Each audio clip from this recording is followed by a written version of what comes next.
سر کو ڈھک سکے. اللہ اکبر کبیرہ. میرے آقا کریم صلی اللہ تعالی علیہ وسلم نے اس بچے کو چادر عطا فرمائی اور جو جو اس کی حاجتیں تھی وہ تمام چیزیں اس کو عطا فرمائی. اللہ کے رسول نے اس کو پیار کیا. وہ بچہ اپنے گھر جاتا ہے, اپنی ماں کو چادر اڑاتا ہے. آؤ میرے عزیزو, ماں کہتی ہے بیٹے یہ بتا تو نے دھرم تو نہیں اپنایا, دھرم تو قبول نہیں کیا, اس کا دین تو نے قبول نہیں کیا ہے. بیٹے نے صاف منع کر دیا, ماں میں نے پہلے ہی کہہ دیا تھا. اللہ اکبر کبیر. آپ توجہ کرنا میرے عزیزو, آؤ دیکھنا اس منظر کو. میرے آقا کریم صلی اللہ تعالی علیہ وسلم دوسرے مذاہب کے ماننے والوں سے بھی کیسا پیار فرمایا کرتے تھے, کیسی شفقت اور کیسی محبت فرمایا کرتے تھے. ماں کہنے لگی بیٹا تو سب کے پاس گیا, جس دھرم کے ہم ماننے والے ان دھرم کے لوگوں کے پاس بھی گیا, ان دھرم کے ٹھیکیداروں کے پاس بھی گیا, لیکن تیری کسی نے مدد نہیں کی.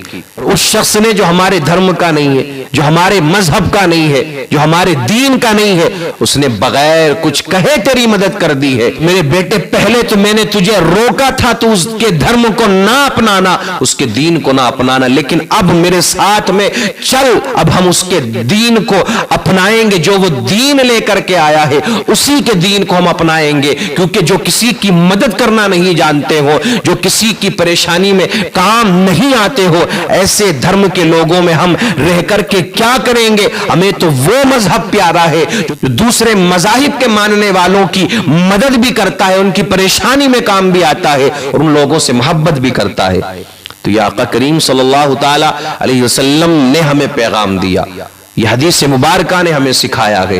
ہم نہیں مارتے اور نہیں بھگایا جاتا ہے, نہیں مارا جاتا ہے. یہ بھی نفرت پھیلانے والوں کا کام ہے, جو نفرت پھیلاتے ہیں نا میرے عزیزو. اگر کوئی دھوکے سے کوئی مسلمان بچہ کسی مندر کے اندر چلا جائے تو اس کو اتنا مارا جاتا ہے کہ اس کو مار مار کے ادھمرا کر دیا جاتا ہے یا بالکل اس کو ختم کر دیا جاتا ہے. کہ مارنے والا سسٹم ہمارے یہاں نہیں ہے, کیونکہ ہمارے دھرم نے, ہمارے دین نے ہمیں یہ نہیں سکھایا. آؤ اسی ہندوستان کے اندر انہی میرے عزیزو 10-5 سالوں میں آپ کو کتنی ایسی تاریخیں مل جائیں گی کہ بے وجہ صرف کسی بھی بات کی شک کی بنیاد پر ہی مسلمانوں کی میرے عزیزو ہتیا کر دی گئی, موب لنچنگ کا شکار ہوئے مسلمان. لیکن آؤ ایک بھی تاریخ مجھے ایسی بتاؤ کہ 100 مسلمانوں نے یا 10 مسلمانوں نے یا 20 مسلمانوں نے اکٹھے ہو کر کے کہیں پر بھی کسی ایک دوسرے دھرم کے ماننے والے کو مارا ہو, یا اس سے اپنے دھرم کا نعرہ لگوایا ہو, یا اس کے ساتھ میں زبردستی کی ہو. نہ ہوا ہے ایسا اور نہ ہوگا کبھی ایسا. اور اس کی وجہ یہ ہے کہ ہمارا دھرم ہمیں یہ چیز نہیں سکھاتا ہے.